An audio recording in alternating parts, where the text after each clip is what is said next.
What's up? I am up early today trying to get in another vlog on what is going on in the crypto markets.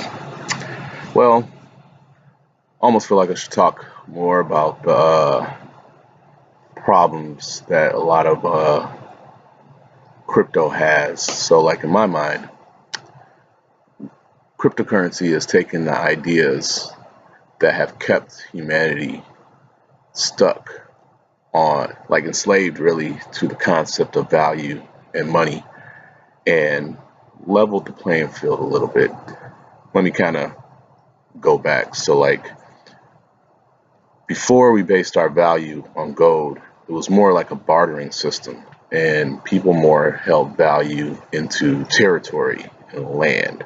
Like when we're hunters and gatherers, right? Like whoever controlled the most amount of land, especially nice fertile land with good game and you plant crops, you had more value. You were richer. Then things changed with the advent of people finding gold. I mean, nobody really knows. It doesn't have really any intrinsic value. It's not. It's just a shiny metal object. It's a good conductor of electricity. It's malleable. You can make very fine conductive wires from it. But back when people thought that it had value, nobody was making. At least nobody we know of was making electronics from it. So it's not really. It's the same thing as Bitcoin in my mind, gold. But for as long as humanity has been around, at least that I know, gold has been, you could say, like tens of thousands of years, gold has been the standard, right? And then after the Great Depression, we were taken off the gold standard and put on a fiat system. So the way I kind of understand it is our economy is based on the future value. Uh, if you look at the idea of some philosophies, past and present doesn't necessarily, past and future doesn't necessarily exist. It's only the present, right? Uh, so if we're basing our economy on future value, then that means we're not really basing it off of anything. It's more, in my mind, they're more using the future for credit. Like if you look at the past tax bill they passed, they added 1.2 trillion to the debt.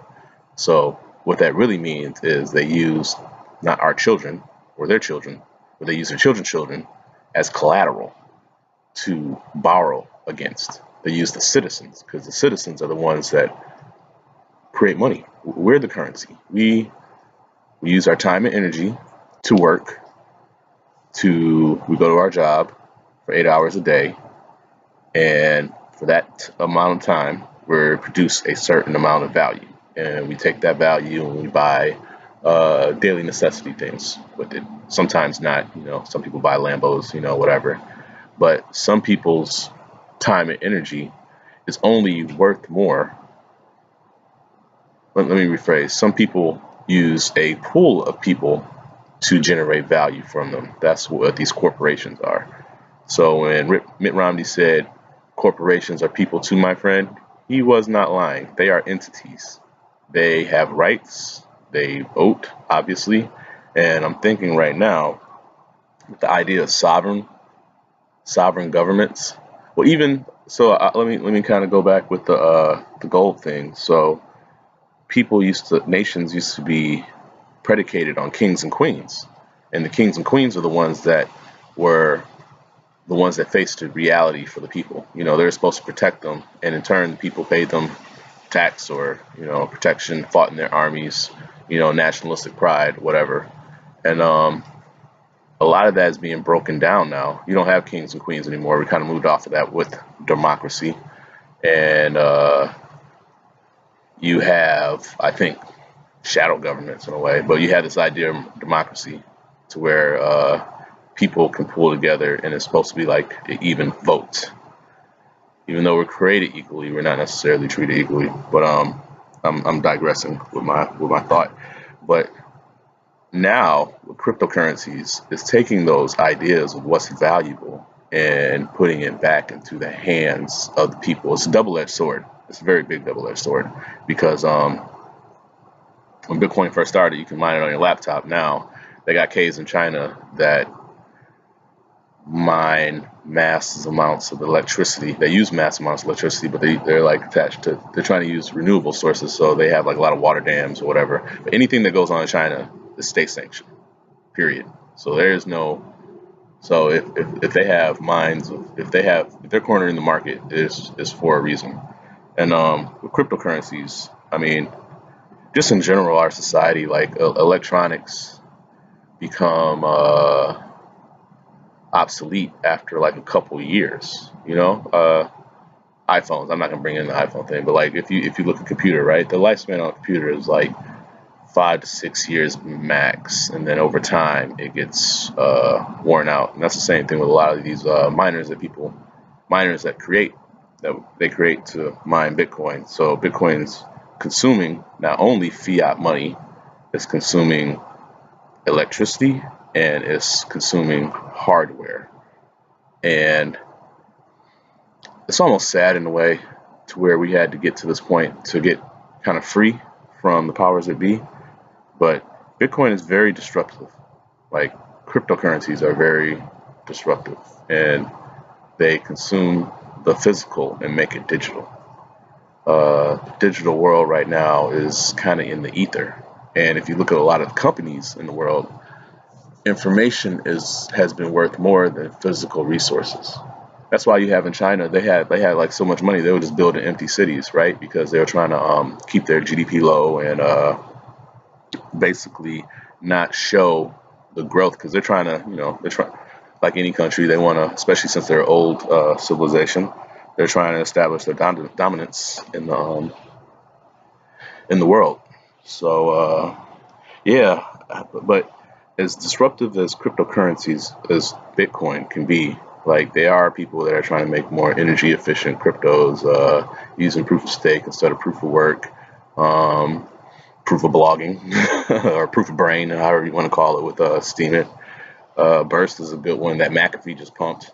Jesus Christ, where it used proof of capacity. So there are ways that we can be harmonious with the environment instead of just consuming resources, because that's what we've done for civilization. I mean, for a long time now. Like the Industrial Revolution, we were just polluting the damn earth and not caring. It was all in the spirit of capitalism, right? And we've kind of are paying for it now with global warming, whether you don't, whether you don't believe in it or not. But humans, you do have to realize that we humans have been very disruptive to the planet that we live on, because we're trying to we're trying to extract value. Essentially, that's what it kind of boils down to. Money's a catch-22 because it's put us. I don't necessarily know how to explain it. Like we don't need it. We really don't. I mean, all you need is the clothes on your back, food in your stomach, and a place to stay. But then we've created like all these complex conundrums, and we're trying to compete with the Joneses. So now we feel like we do need money. And I don't think necessarily money is the root of all evil. I don't think anything is really evil per se. Most things that are in our world are tools, and a lot of people that go towards the evil side, dark side, whatever you want to call it, that's because they don't find love. They don't find satisfaction in certain things, so they just want more. They're trying to fill that empty hole. There's no reason why, I don't know, like the Rothschilds, for instance, they're probably like $1 trillion family. What do you have $1 trillion for? Shouldn't you be, if you had $1 trillion, shouldn't you be trying to better the species?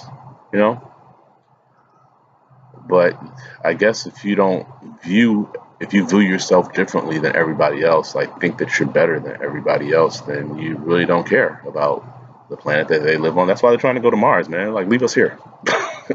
As they rape and pillage the world. But I'm digressing once again. I just wanted to get on this vlog today, get it out the way early so I can kind of do some more things while everybody was asleep. But yeah, man, I mean, it's been a roller coaster ride ever since I came to Florida. The markets are down yet again. I'm just gonna wait it out. I've been doing a little bit of trading here and there, trying to protect my investments and whatnot. But I'm thinking this is just another stair step. I feel like Bitcoin takes 7 steps forward and 2 steps back, but those 2 steps are 2 big steps that shake out the newbies. Like, so many new people are coming into this thing and they don't really understand it. They more are looking at it as a way to make money, which, I mean, that's one of the drawbacks. But for me, the reason I'm into it is more from the freedom. I feel like you can free yourself by the idea, break the mental chains. There's no reason why a bank should hold your money and then make interest off of it and sell it out. Like, a lot of times when your money's in your bank account, it's not really there at all. It's being like sent around the world and uses leverage and lent out and earning interest on that. Same thing with debt. They're all concepts that we have been using to enslave ourselves, essentially. So I'm gonna get off my soapbox. I'm gonna start trying to enjoy the rest of my vacation. I'm not gonna really. I mean, I can't help but watch the crypto market. It's do a lot of trading from my phone actually. I've been on Bittrex for a while, but they've been having some problems lately. It's very slow, and so I just recently got on Binance. They're based in Hong Kong, which is, you gotta take it what it is. For the most part, if you have crypto, store it locally in your wallets. Don't be putting that stuff out there. Oh, and Bitcoin's about to have some forks, so if you do have coinage on exchange, you should get it off so you can get your free tokens. Yeah. So thanks for listening. I'm about to roll out, and stay vigilant, traders. I'll let you later.